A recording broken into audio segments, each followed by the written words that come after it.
आइए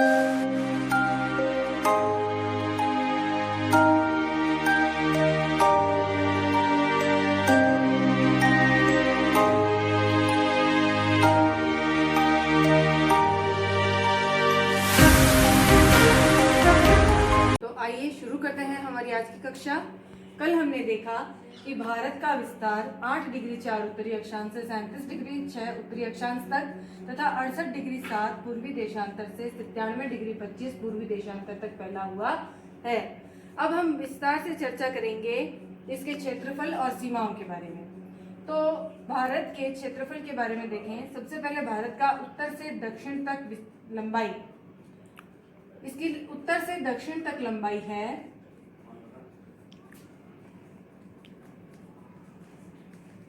3214 किलोमीटर।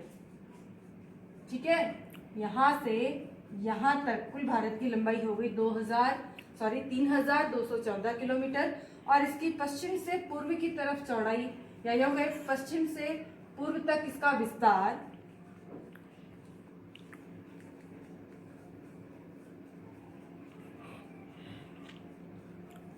2933 किमी है। तो इस प्रकार हमने देखा कि भारत की उत्तर से दक्षिण लंबाई 3214 और पूर्व पश्चिम से पूर्व इसकी चौड़ाई 2933 किलोमीटर है। अब इसका कुल क्षेत्रफल देखते हैं। इसका कुल क्षेत्रफल है 32,87,263 वर्ग किमी और यह विश्व के कुल क्षेत्रफल का, यानी कि पूरे पृथ्वी पर जितना भी धरातलीय क्षेत्रफल है उस कुल क्षेत्रफल का भारत का जो क्षेत्रफल है वो कितना प्रतिशत है। तो भारत का क्षेत्रफल विश्व के कुल क्षेत्रफल का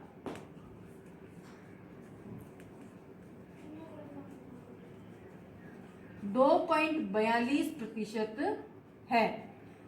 तो भारत का क्षेत्रफल हो गया विश्व के कुल क्षेत्रफल का 2.42%। यहाँ हम बात करें इसकी जनसंख्या की, तो भारत की जनसंख्या 2011 के आंकड़ों के अनुसार लगभग 1.2102 करोड़ है और यह विश्व की कुल जनसंख्या की 17.5% है। यानी कि भारत के पास विश्व के कुल भौगोलिक क्षेत्रफल का तो है 2.42% और जनसंख्या के मामले में हम भारत की बात करें तो यहाँ पर दुनिया की कुल 17.5% जनसंख्या निवास करती है। अब हम आते हैं इसकी सीमाओं पर। तो भारत एक प्रायद्वीप की स्थिति में है, इसके 3 और समुद्र है और एक तरफ धरातल है। तो भारत के पश्चिम की तरफ है अरब सागर,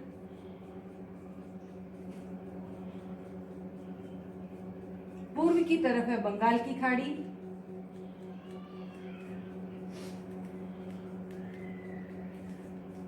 और नीचे है हिंद महासागर।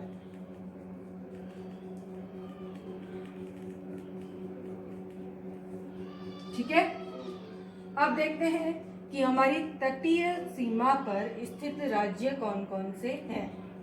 तो भारत की तटीय सीमा देखने से पहले हम एक बात ध्यान दे दें कि भारत के अंदर देखो एक तो समुद्र से लगने वाली ये तटीय सीमा है, लेकिन भारत के कुछ द्वीप समूह भी हैं। इस तरफ हम देखते हैं कि भारत के अंदर अंडमान निकोबार द्वीप समूह की श्रृंखला दिखाई देती है और यहाँ हमारे लक्षद्वीप द्वीप समूह है। इस तरीके से बिंदुओं के रूप में ये मानचित्र में दिखते हैं। तो भारत का एक दक्षिणतम बिंदु आप देखते हैं कि निकोबार द्वीप समूह के अंदर इंदिरा पॉइंट, कई बार अपन किताब में देखते हैं कि भारत की अक्षांश और देशांतर की स्थिति और दक्षिणतम बिंदु अलग से दिया होता है। तो उसका रीजन ये है कि धरातलीय विस्तार जो लगातार है वो तो यहाँ तक, लेकिन इंदिरा पॉइंट जो कि निकोबार द्वीप समूह के अंदर स्थित है वह भारत का धरातलीय दक्षिणतम बिंदु है जो कि 6.45 उत्तरी अक्षांश पर स्थित है। यहाँ पर निकोबार द्वीप समूह के अंदर ये है। ठीक है ना। तब आते हैं अपन वापस अपनी तटीय सीमा पर। तो तटीय सीमा की कुल की बात करें, अगर हम कुल तटीय सीमा पूछी जाए तो भारत के अंदर इन द्वीप समूहों की तटीय सीमा और ये जो अपनी बाउंड्री लाइन बन रही है ये सब जोड़ेंगे तब हमारी तटीय सीमा आएगी 7516.6 किलोमीटर। ठीक ठीक है। और केवल इस तट की बात करें तो ये होगी 6100 किलोमीटर। अब देखते हैं तटीय सीमा पर स्थित राज्य कौन कौन से हैं। भारत का मानचित्र आप सभी ने याद करा होगा, नहीं किया है तो अब ध्यान देंगे कि ये हमारा गुजरात है। गुजरात से इधर हम थोड़ा नीचे आते हैं तो यहाँ आता है हमारा महाराष्ट्र। महाराष्ट्र से थोड़ा नीचे आएंगे तो यहाँ पर एक गोले के रूप में दिखाई देता है गोवा। गोवा से नीचे आएंगे कर्नाटक, और कर्नाटक से नीचे यहाँ पर इस तरीके से है केरल। तो हमारे पश्चिमी तट पर स्थित राज्य हो गए गुजरात, महाराष्ट्र, गोवा, कर्नाटक और केरल। अब आते हैं पूर्वी तट की तरफ। तो पूर्वी तट की तरफ यहाँ पर हमारा है तमिलनाडु। तमिलनाडु से थोड़ा ऊपर आएंगे तो आंध्र प्रदेश, आंध्र प्रदेश से थोड़ा ऊपर आए तो उड़ीसा, उड़ीसा से थोड़ा ऊपर आए तो पश्चिम बंगाल। ये हमारे तटीय सीमा पर स्थित राज्य हैं।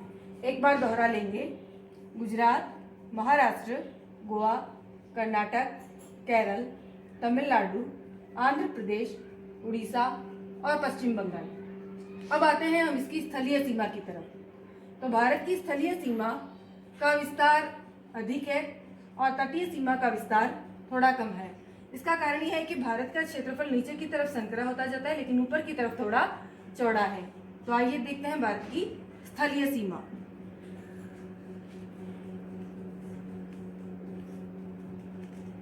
भारत की स्थलीय सीमा है 15,200 किलोमीटर।